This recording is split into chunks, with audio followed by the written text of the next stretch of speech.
A day after Venezuela and Colombia met in Ecuador and reached a 7-point agreement to resolve the crisis of the border, consultations between both nations will continue in the following hours in Caracas, the Venezuelan capital. Officials from both countries will discuss a bilateral plan to improve conditions at the border. They will decide on ways to fight drug trafficking and Colombian paramilitary groups that control crime at the border. Venezuelan President Nicolas Maduro said the possibility of creating a just system of selling gasoline will also be a topic during today's talks. And in the meantime, in Colombia, lawmakers and social leaders have expressed optimism following the plan agreed to by Colombian and Venezuelan presidents over the border crisis. Our correspondent Natalia Margarita reports from Bogota. Strengthening bilateral dialogue and gradually normalizing the border situation are the overall objectives of the 7-point agreement reached by the Colombian and Venezuelan presidents, who have also agreed to reinstate their ambassadors. There is relief among those political leaders who have persistently advocated for diplomacy.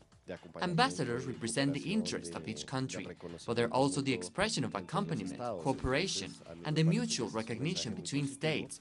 So I believe it's a very positive message that Venezuelan ambassador in Bogota, as well as the Colombian ambassador in Caracas, get back to their agendas, now with a special commitment to what has been agreed. As political and social leaders welcome the agreements and the success of diplomacy, members of former President Álvaro Uribe's political party called on Foreign Minister to express their disagreement over the way Colombia has been dealing with the border crisis. Colombian borders with Venezuela and Ecuador used to be inflamed due to the attitude of former President Álvaro Uribe.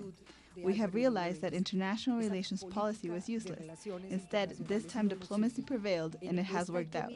Now we need to address the core issue and resolve the structural problems of the border.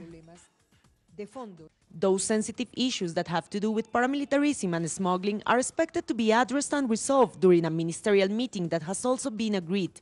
These two will be accompanied by Uruguay and Ecuador, which hold the presidencies of the regional blocs CELAC and UNASUR. UNASUR has been a champion. It has shown that a conflict between this continent's nations will not be allowed to happen. That's simply impossible, and is another important message. The strong commercial, political, and cultural integration we have not just between Colombia and Venezuela, but across the Latin American continent, will definitely prevent our conflicts from being solved through war. Colombia's peace advocates have reaffirmed the importance of dialogue and international respect in resolving disputes, something the Ecuadorian President Rafael Correa also emphasized at the end of the bilateral meeting. Natalia Margarita, Telesur, Bogotá.